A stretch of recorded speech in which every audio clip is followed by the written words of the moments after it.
Dans cette vidéo, on va découvrir ensemble comment corriger très facilement les pixels chauds sur nos photos avec Lightroom, Luminar Neo, Photoshop, DxO, Topaz AI et GIMP. Comme ça, pas de jaloux. Allez, c'est parti. Alors, qu'est-ce qu'un pixel chaud en photo numérique? Alors, un pixel chaud, c'est un pixel anormalement clair ou coloré qui apparaît au même endroit sur chaque photo. Et comme les pixels dits morts ou bloqués, ils forment ce qu'on appelle le bruit à motif fixe de nos photos numériques. Et oui, il y a plusieurs types de bruit numérique. Le plus courant auquel on pense tout de suite, c'est le bruit aléatoire, coloré ou non, qui rend un côté granuleux à l'image. Comme son nom l'indique, le bruit aléatoire ne se manifeste pas systématiquement sur le même pixel de chaque photo et est causé principalement par une montée en ISO lors de la prise de vue. L'autre type de bruit, c'est le bruit fixe. Contrairement au bruit aléatoire, le bruit à motif fixe, comme les pixels chauds, apparaît au même endroit sur chaque photo et provient uniquement de l'électronique des capteurs de nos appareils photo numériques.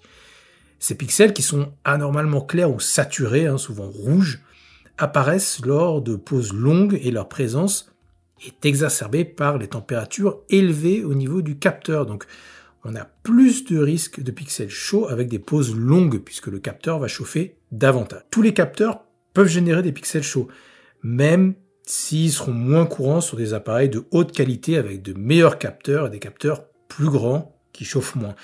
Dans l'exemple que je vais montrer, c'est une vieille photo prise avec un Nikon D90 qui était un très bon appareil, un bon appareil, on va dire, mais c'était pas non plus un appareil de qualité professionnelle. Mais la bonne nouvelle, c'est qu'avec les logiciels de retouche photo actuels, pas besoin de balancer votre appareil photo d'épi si vous tombez sur un pixel chaud.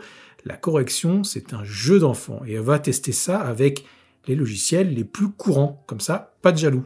Je vais prendre l'exemple de cette photo et je sais pas si vous l'avez déjà repéré, mais on a un beau pixel chaud dans une zone d'ombre de la photo et le problème, c'est qu'une fois qu'on l'a repéré, on voit plus que ça. Le coupable est ici, je vais aller zoomer.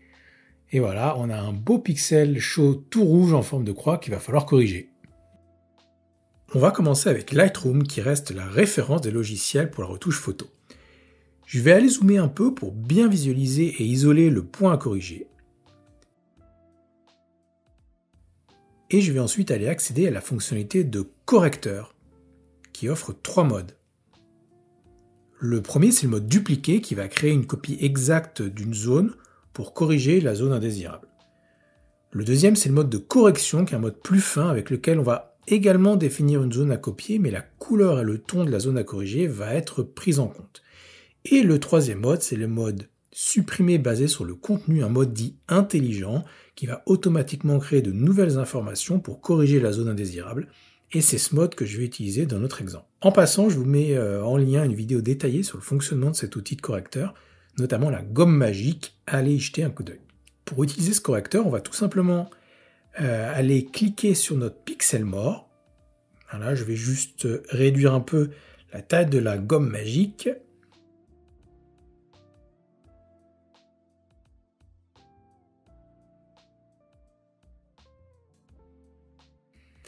Et voilà, je vais sortir de l'outil pour voir le rendu, donc c'est hyper propre, les aspérités du mur ont été prises en compte pour la correction, on a bien la suppression de ce pixel chaud, là, de ce pixel rouge.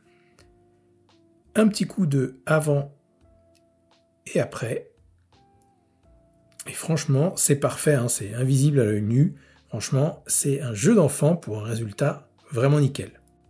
Allez, on va passer dans Luminar Neo, le logiciel qui monte et qui pousse de plus en plus fort. Dans Luminar Neo, on a un outil qui s'appelle Effacer et qui est très semblable à ce qu'on a vu à l'instant dans Lightroom. Je vais aller zoomer sur ce bouton d'acné photographique.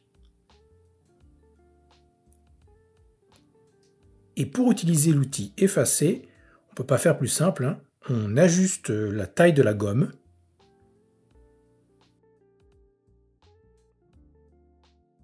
Et on recouvre la zone à corriger. Je vais cliquer ensuite sur Effacer, et voilà le travail. Un beau petit gommage quasi instantané, comme vous l'avez vu, pour un résultat parfait. Petit coup de avant, après, en détail, et en plein écran.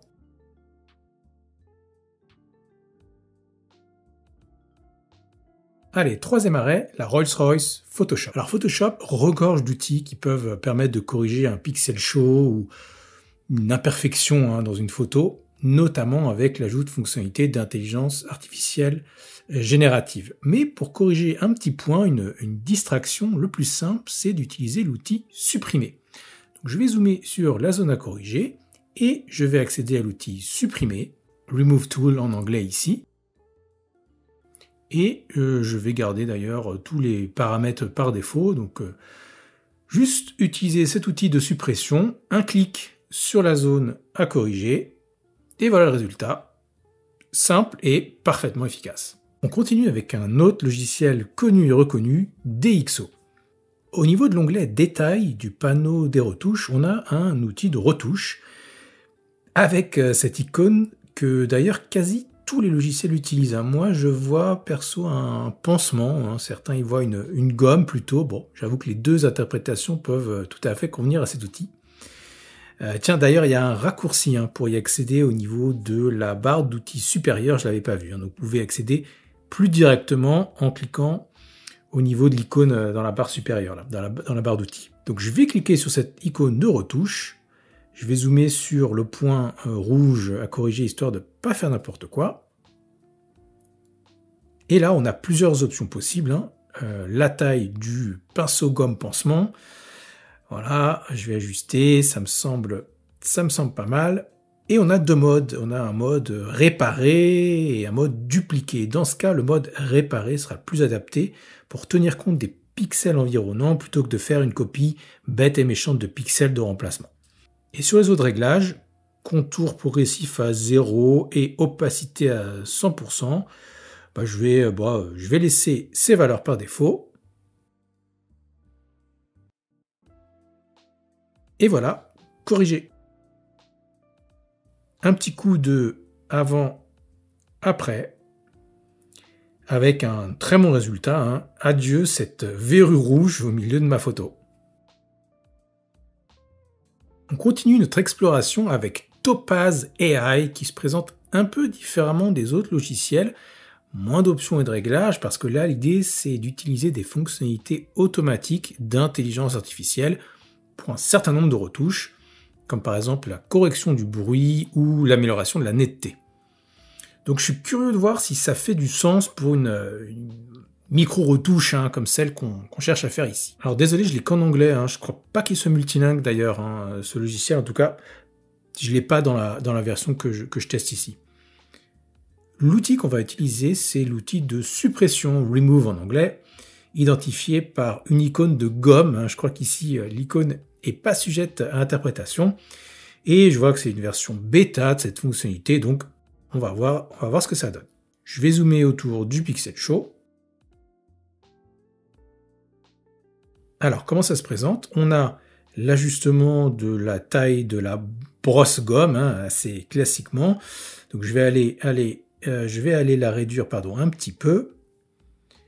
Un autre paramètre intéressant, c'est l'équilibre entre vitesse et qualité. Alors ça, c'est pas mal, parce que on sait que certains de ces outils dits intelligents, là, par intelligence artificielle, peuvent bouffer pas mal de ressources. Et je sens que s'ils ont mis ça en place, c'est que ça doit être le cas ici. Donc ça va être à nous de choisir entre un réglage plus rapide ou davantage porté sur la qualité du rendu de la retouche. Pour mon exemple, je vais prendre une valeur moyenne, sachant qu'on a ici qu'une zone infime de l'image à corriger et une zone relativement simple du coup. Ensuite, on a le padding qui va correspondre à la taille de la zone de référence prise en compte par le logiciel pour effectuer la retouche. Donc, on peut choisir de fournir plus ou moins de contexte au logiciel pour effectuer la retouche. Là encore, je vais rester sur la valeur moyenne standard pour voir ce que ça donne. Je vais cliquer et le logiciel va lancer l'opération de correction. Alors, je vais l'abréger pour la vidéo et on va avoir le rendu directement. Voilà le résultat et là aussi, très bon ici aussi, avec un petit coup de avant et après. Alors après, cette fonctionnalité et ce logiciel va être davantage à utiliser pour des zones larges et complexes à retoucher. Clairement, pour corriger un pixel ou juste quelques pixels chauds ici, le temps de traitement ne vaut pas la peine. mais c'était quand même intéressant à tester, voir ce que ça donne. Allez, on finit avec GIMP, toujours très pratique et riche de fonctionnalités tout en étant complètement gratuit. Et ça, c'est quand même un gros avantage de ce logiciel. Avec GIMP, je vais aller utiliser l'outil de correcteur. Tiens, on retrouve ici cette icône de pansement gomme aussi. Et au niveau du groupe de cet outil, on a plusieurs modes, pour les appeler des modes différents, et on va bien prendre le mode correcteur, qui sera ici le plus adapté. L'idée, ça va être de choisir une zone de référence. En maintenant la touche CTRL du clavier, je vais aller choisir typiquement une zone proche de la zone à corriger. Donc la taille du pinceau est OK ici. Je vais aller choisir une zone juste au-dessus du pixel show pour avoir quelque chose le plus cohérent et le plus naturel possible. Je vais aller tout simplement recouvrir la zone à corriger. Et voilà le résultat. Donc pas mal du tout. Un petit coup de avant, après. Donc en gros pas d'excuse de budget puisque GIMP, je le rappelle, c'est totalement gratuit et comme on le voit là, ça fait très bien le boulot. Peu importe le logiciel que vous utilisez. Comme on l'a vu ensemble, tous proposent des fonctionnalités plus ou moins équivalentes pour corriger les pixels chauds.